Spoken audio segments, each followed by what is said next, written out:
So we're weeks away from this sun observation in Antarctica. We've pretty much got two scenarios here. Some people think they might try and fake it. I'm not going to go there. I'm going to address the two scenarios here on offer. One is that the participants see a circling sun.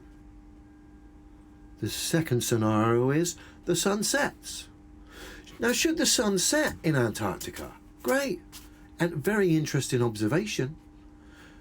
But here's the thing, the globe Earth theory is physically impossible. That can be tested and verified by all. So the observation doesn't really make any difference to the physicality of our Earth.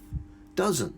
It's an interesting one, don't get me wrong, particularly if it circles the viewer. Because bearing in mind, the globe Earth theory, like I've said, is physically impossible. Large standing bodies of water do not have the ability to display convexity upon its surface. That's a fact. There's no measurement out there showing a large standing body of water displaying convexity upon its surface. Fact. And if there is, it would need to be tested and verified by all.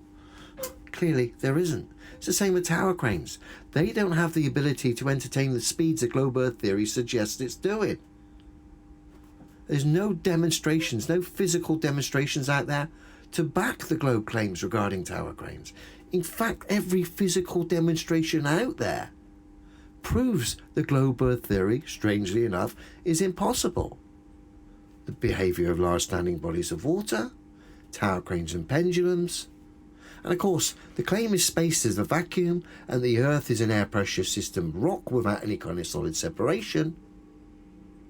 Problem is, every single demonstration going showing an air pressure system residing next to a vacuum shows it basically requires solid separation to separate those two systems from each other.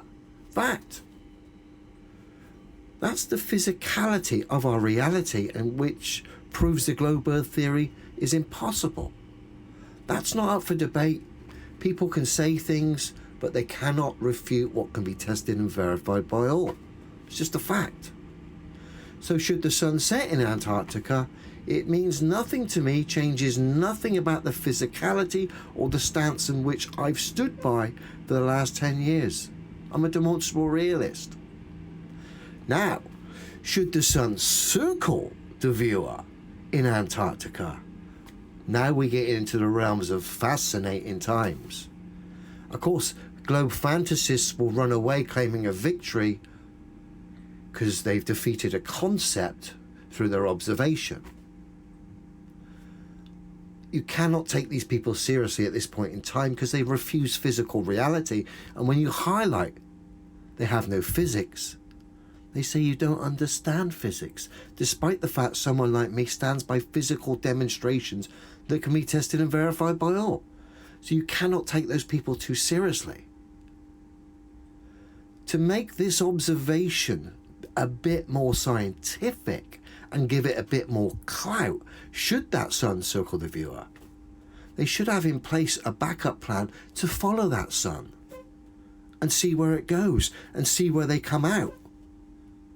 Because if they come out on the other side of a so-called globe Earth, then what is going on? What is going on? And if someone asked me to model the sky to the ground, I can't do that. I don't have access to the sky. I don't know what those things are in the sky. I'm only a man who lives here on Earth. I can only test and verify and cite physicality to other people who can then cross-reference what I'm citing and see that it's true. That's all I can do. Can one single map be responsible and correct for the ground and what goes on in the sky? Again, globe believers will say the globe. Well, again, you're missing the fact that the globe concept is physically impossible. So if that sun does circle the viewer, where are we? What is going on? Because the globe's physically impossible. The interesting observation that will take place in December, if, like I say, they do see a circling sun, then we need to explore this place based on the fact the globe's physically impossible and the sky is doing things that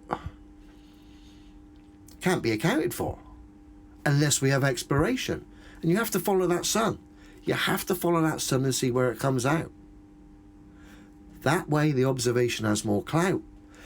Folks, be prepared for the backlash and the deluded narrative that's going to be run off the back should these globe believers and these participants see a circling sun in Antarctica. Because they're going to now claim that they've proven their globe Earth, even though they're participating in a false dichotomy, two concepts put forward. Just because one concept didn't work with your observation doesn't mean a concept that's physically impossible, the globe, suddenly becomes a reality. No.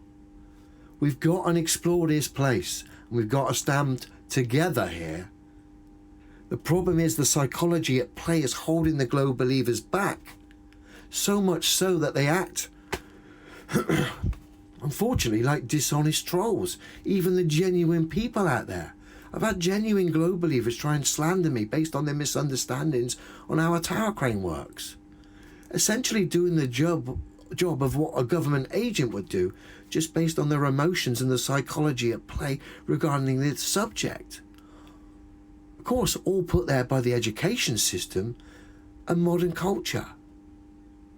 Psychology is the biggest barrier for globe believers, because their belief system is physically impossible. They still can't see it. They need a concept to attack, which is what this whole final experiment observation is about, to destroy a concept.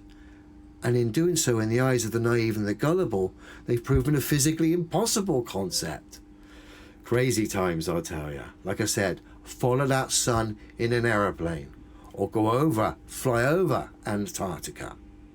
Let's start exploring this place and get a better understanding of where we are, rather than these silly, deluded pantomimes like the final experiment. Have a good one, everyone.